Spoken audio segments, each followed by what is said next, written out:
Avec la pandémie, on a eu à changer nos habitudes.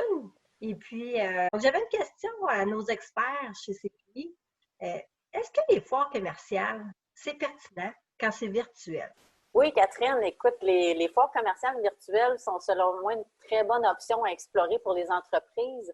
Je ne sais pas si ça a été la même chose pour toi, mais pour moi, depuis quelques mois, je reçois des tonnes d'invitations à participer à des foires commerciales virtuelles. Ce qui était au début des foires qui étaient somme toute assez basiques, je crois qu'avec l'évolution des technologies, puis qu'il y a beaucoup d'améliorations, beaucoup d'options maintenant pour, exemple, améliorer l'apparence de son kiosque, ajouter des couleurs, ajouter des images, faire des visites peut-être en 3D de votre usine, peu importe. Les plateformes s'améliorent, les options s'améliorent, donc je vous dirais foncez, essayez. Mais est-ce que c'est la bonne méthode pour vous? Je ne sais pas, mais je pense que chaque entreprise doit se faire une stratégie de foire, même si c'est une foire virtuelle. Donc, c'est important de valider si la foire peut être intéressante pour vous.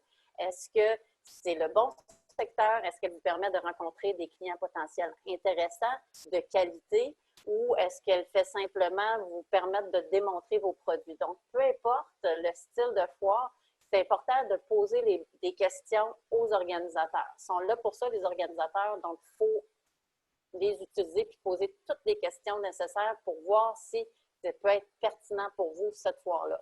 Si vous n'êtes pas certain, mais comme vous êtes comme moi, vous recevez une panoplie d'invitations, passez à l'autre invitation puis voyez si cette invitation-là est meilleure que la précédente. Alors, moi, c'est ce que je suggère. Essayez.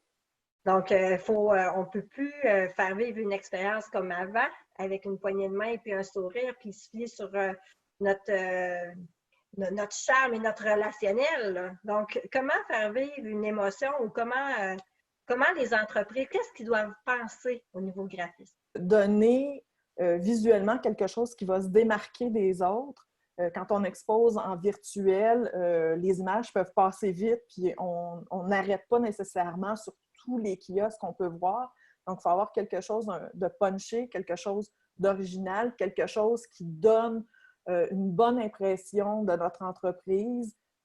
Ça peut être des vidéos corporatifs qui sont disponibles. Ça peut être aussi des rencontres un à un avec un beau fond identifié à l'entreprise. Il y a beaucoup de possibilités. Il faut parler avec nos créateurs, nos graphistes pour avoir quelque chose d'excellent. Puis maintenant, comment fait-on pour garder le contact client vivant? Pour pas qu'ils nous oublient. On veut continuer à les avoir, nos bons clients, puis peut-être même en développer de nouveaux. C'est quoi vos conseils? Ouais, donc, Catherine, serrer des mains, c'est rendu compliqué, hein? Donc, on n'a pas le choix de se parler autrement. Est-ce qu'on peut le faire comme on le fait en ce moment par Zoom? Certainement. Est-ce qu'on peut le faire par Meet aussi? Mais il y a d'autres manières. Votre site Internet, c'est votre carte d'affaires, c'est votre porte d'entrée. Est-ce que en temps de COVID, ou est-ce qu'on a peut-être un peu plus de temps, où on cherche des idées, on cherche à s'inspirer? Est-ce que ce serait le moment de revoir votre site web et le contenu pour s'adresser justement d'une manière différente à nos clients, d'une manière différente à nos clients actuels, mais à nos clients potentiels aussi? Est-ce qu'on est capable de communiquer avec des anciens clients pour avoir leurs témoignages, d'être capable de bonifier aussi certaines pages avec ça? Est-ce qu'on fait aussi des études de cas, de montrer nos bons coups passés pour essayer de convaincre des nouveaux clients à venir nous voir? Ce qui est important, entre autres, sur le site web, c'est d'abord de ratisser peut-être un peu plus large pour éventuellement convertir les clients là, dans ce qu'on appelle un entonnoir de conversion. On ne veut pas les coincer, mais on veut juste s'assurer que les bons clients se rendent au bout du processus, puis qu'on soit aussi capable de les attraper à différents stades de leur processus d'achat, de leur pensée. Est-ce qu'ils sont juste en mode exploratoire? On leur donne un petit peu d'informations, on se présente, on montre qui on est.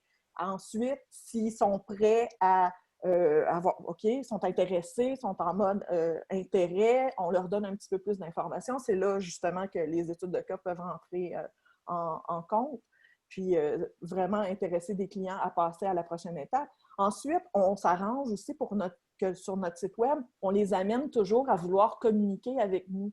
Donc, on s'arrange pour que ça soit facile de communiquer avec nous, qu'on puisse répondre à leurs questions si jamais ils en ont, au fur et à mesure. Une foire aux questions, c'est toujours le fun d'aller revoir ça périodiquement, je dirais au moins 2 fois par année. Là, c'est le temps d'aller voir ça. Parlez à vos gens qui parlent directement à vos clients.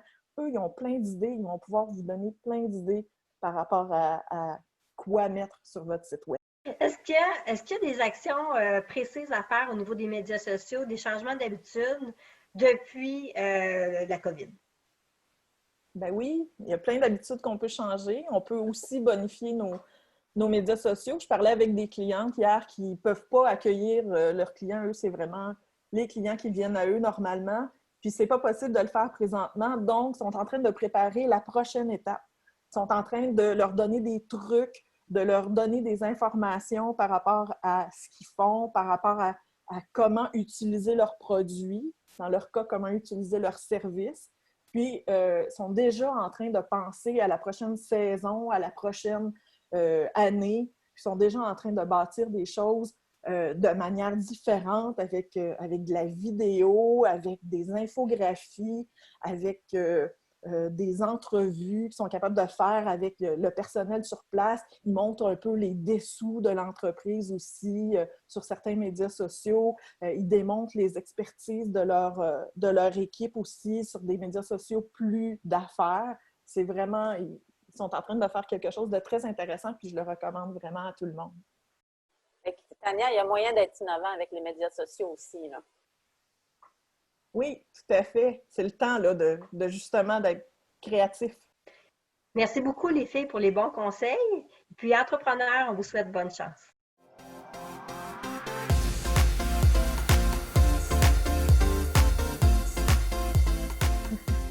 Ah, mon fil d'idée, ça va.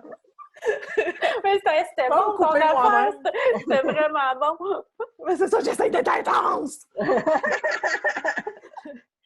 On va avoir des bloopers, je pense.